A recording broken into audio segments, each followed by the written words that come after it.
Today we got bad boy F250 Super Duty with a V10 Triton engine. We're going to replace the AC compressor.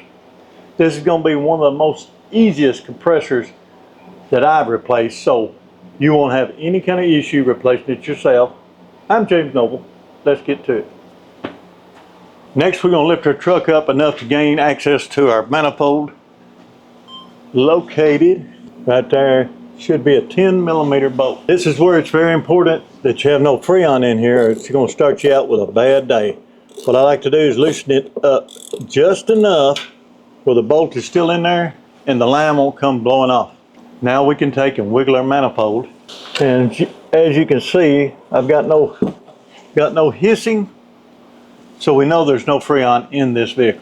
Now we can go ahead and take our bolt out, move our manifold to the side as shown here, and we'll finish raising the truck up. We'll get to everything else from the bottom. Now we're going to get rid of our crank harness. We got to disconnect our crank position sensor, 3 bolts holding the compressor on, and our drive belt. I actually had to get the drive belt from the top, but here is a better view. You'll see this is our crank harness. We got to drop it out of the way. It actually plugs in right here, just like that. We got to get rid of it. We'll move it down out of the way, and then we've got to get rid of our clutch pigtail, our harness, and then these 3 bolts. And 3 bolts are 13mm, and we're going to walk her down through here. I've installed the new compressor, but when you're removing it, you're going to take these 2 front bolts out first. Then you'll need a wrench in order to take this one out. Problem is this will not clear that, so you'll have to pull compressor and all, and then you'll catch your bolt. Now, according to Ford, it said to add 3 ounces if you've got nothing out of the old compressor, and according to the instructions with the new compressor, it says follow OEM instructions. So we're going to add 3 ounces on our suction side, and I'm going to do it a little at a time and work it in.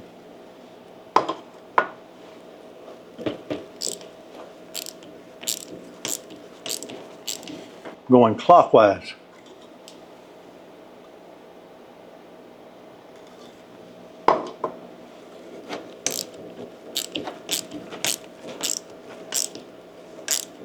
We want to make sure that our compressor is well lubricated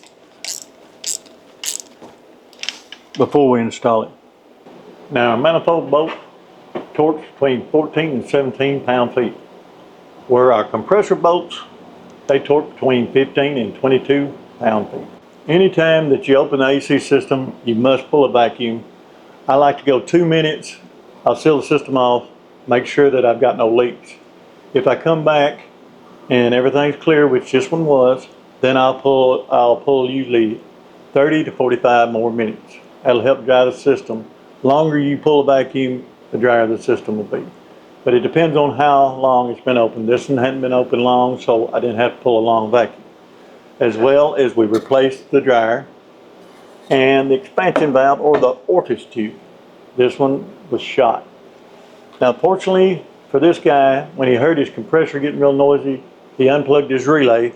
If you don't, it may come on defrost. Even if you don't mean to turn it on, it'll still turn your compressor on. So he pulled his relay, which was a good thing, and that helped save the rest of the system. Now let's touch a little more on the vacuum. I pull a short vacuum in case there is a leak. The longer you pull a vacuum, you know you want to pull a 15 or a 30 to 45 minute vacuum. If you do that in the beginning, first off, you're going to lose time because you're going to find out you got a leak. Plus, you're pulling in moisture the longer you evacuate. So you do a short time, let it set, make sure you got no leaks, then you can pull a longer distance on your vacuum. Now it's time we've been waiting for. Now we get to gas it up. This is a standard system, takes 40 ounces, where if you have auxiliary air, it'll take 68. These are known durable AC systems, and this is no slouch. It will chill your bones. I'm James Noble. Thank you for watching.